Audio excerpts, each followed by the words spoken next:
This is my CBR 600F 2011.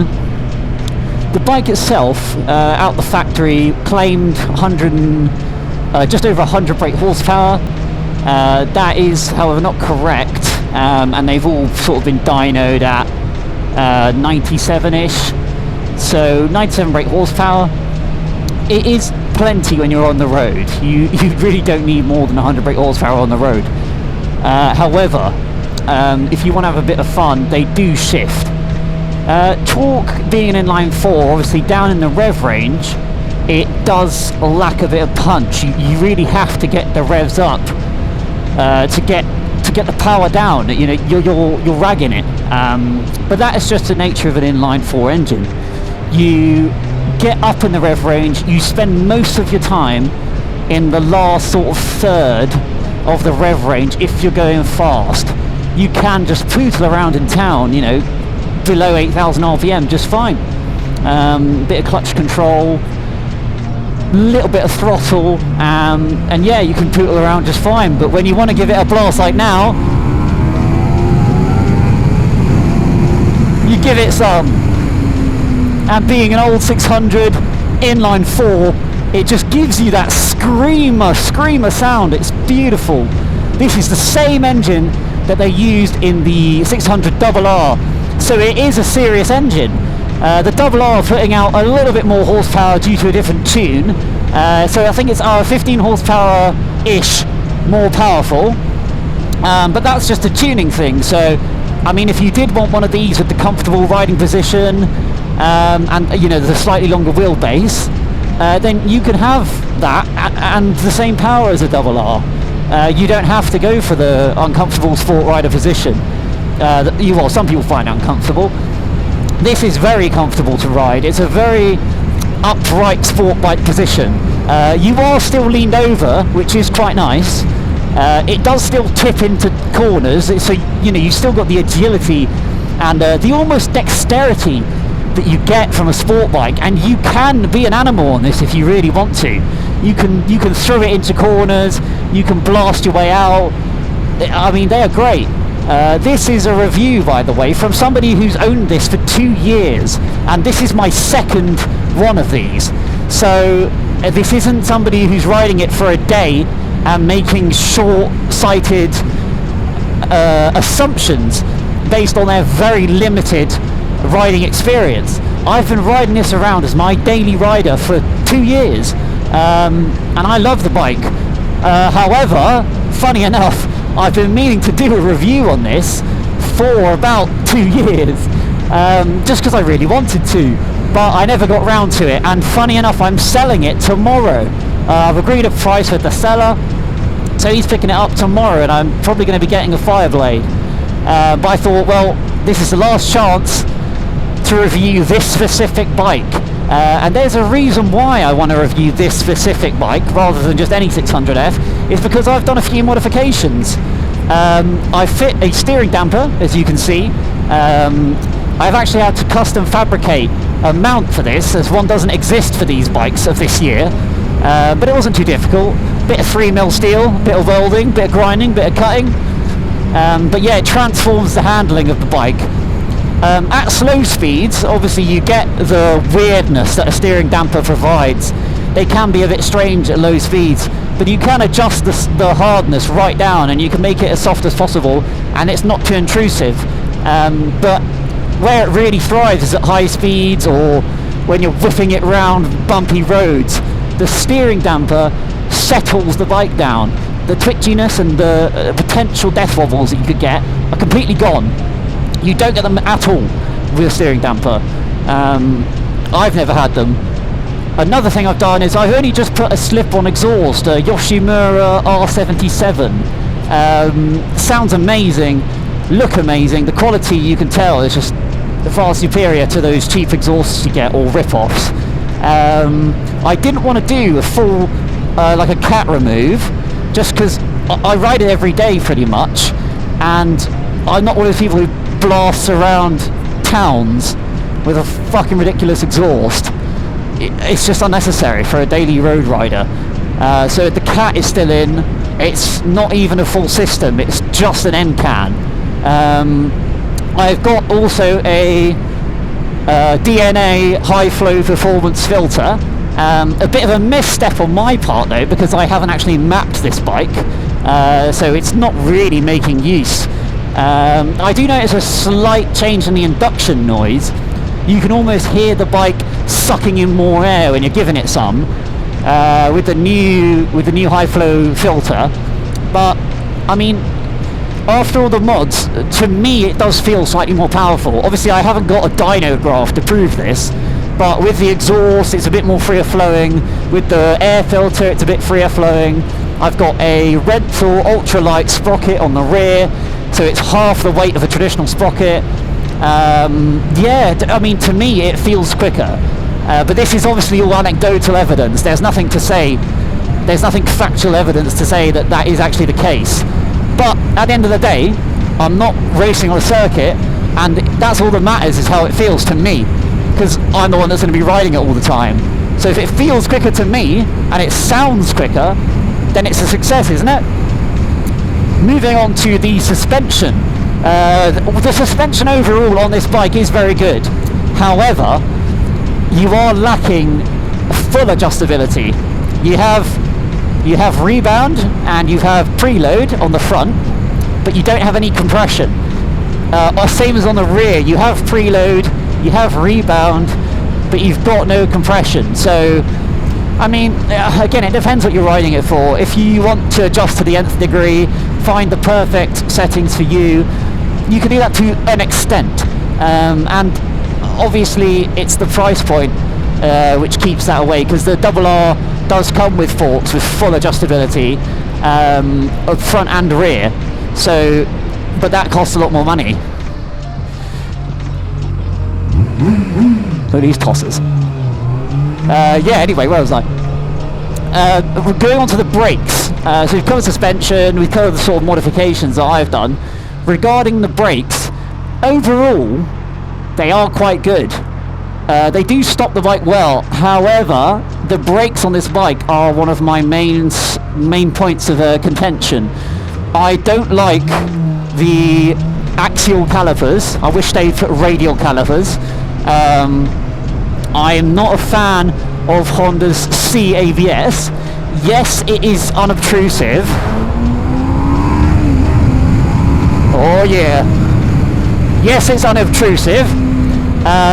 However, it leads to a sort of civilian, flat kind of braking. You won't notice it just daily riding.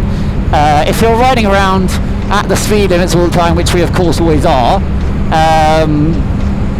you won't really notice it. If you're giving it some and you're going on twisty roads and you're really hammering on the brakes, you will notice it. The brakes feel a tiny bit squidgy. The rear brake is not very good. The rear brake is quite squidgy.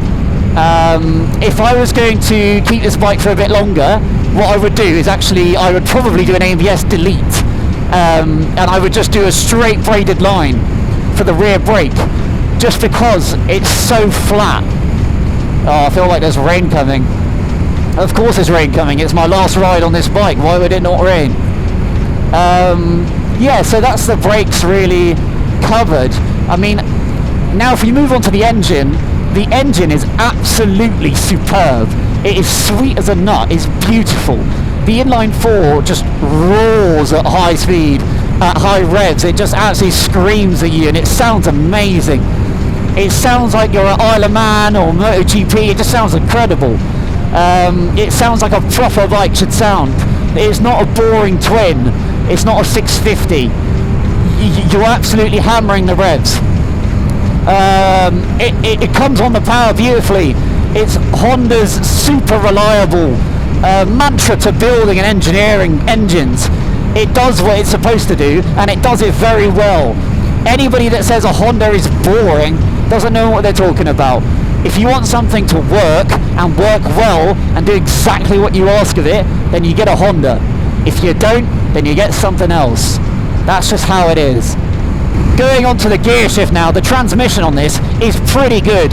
all the gears feel crispy. They all feel clean and concise. They all feel sharp. I've never had any problems. The shifter itself is quite good. However, I've noticed when they get up in the miles, the shifter does get a bit soggy, a bit wobbly, a bit.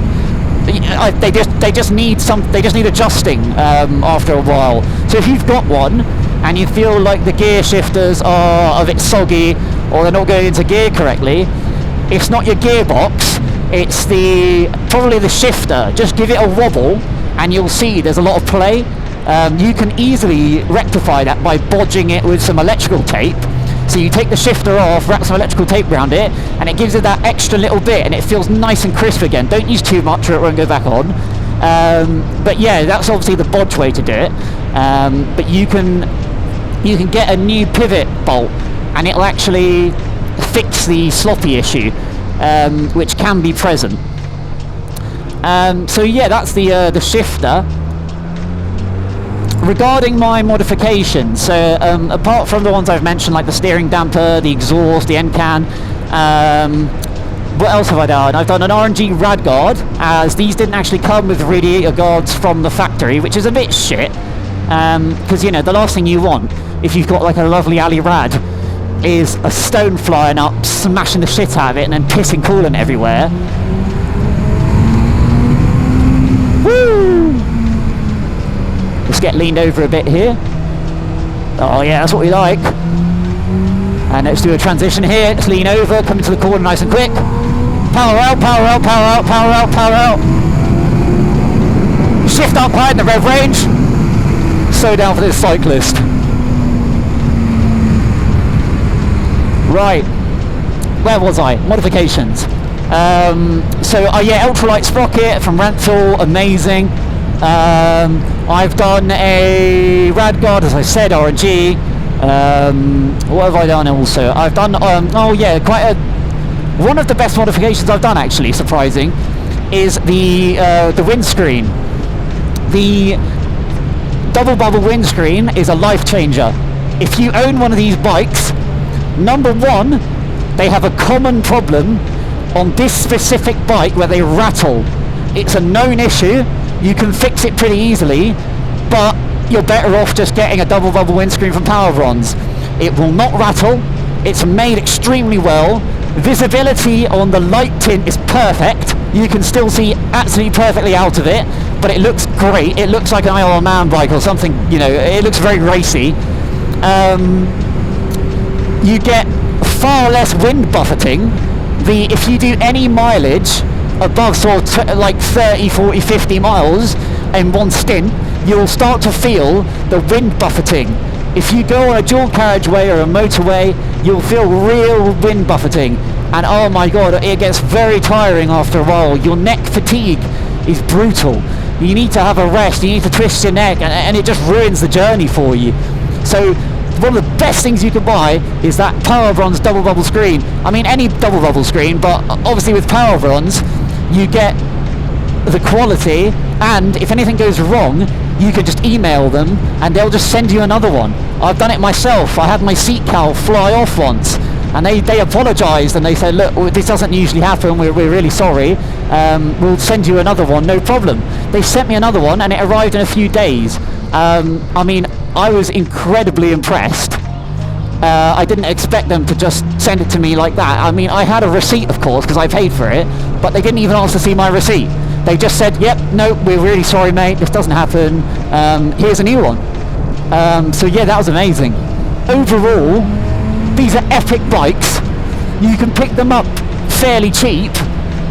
I mean, you can pick them up under £4,000. If you want one with, say, 20k miles on it, you can pick one up for just over £3,000, which I think is an absolute bargain. I mean, for the bike, the amount of bike you get, £3,000 is an absolute bargain. I got this for a steal, to be fair. I got this bike with only 14,000 miles on it for just under £3,000, 2.9 I think I paid for it. Obviously it was completely stock when I bought it, so it didn't have all the nice fancy bits that I thought on it. But for that, it was an absolute bargain. They're solid bikes. It's never, ever, ever gone wrong for me. Never. It's never missed a beat. I service it every 3,000 miles without fail. And I never, ever skip a service. 3,000, 2,000 miles. I just chuck some new oil in it, new filter, jobs are good, and it's never failed me. Classic Honda. The only time I ever had a problem was nothing to do with the bike itself. The previous owner had installed the battery the incorrect way around, so the terminal itself actually got damaged, so it wouldn't connect correctly. So what I had to do was just install the battery properly, and I was just like, oh, that was so annoying. I looked inside, I was like, wait, the idiots put the fucking battery in the wrong way around. So once I installed the battery correctly, it was working absolutely fine, and I've never had a problem. But yeah, it's a bike I would thoroughly recommend, and I'm really going to miss it, to be honest. I'm going to be looking forward to getting my new Fireblade, as it's a bike that I did have before, but the insurance was just too expensive to keep, so I had to sell it. But now insurance prices have gone down a bit for me, so I can finally get it. And I mean, it's a bike I've lusted over for the last 2 years, so I'm really looking forward to it, but I am truly going to miss this bike because it is superb.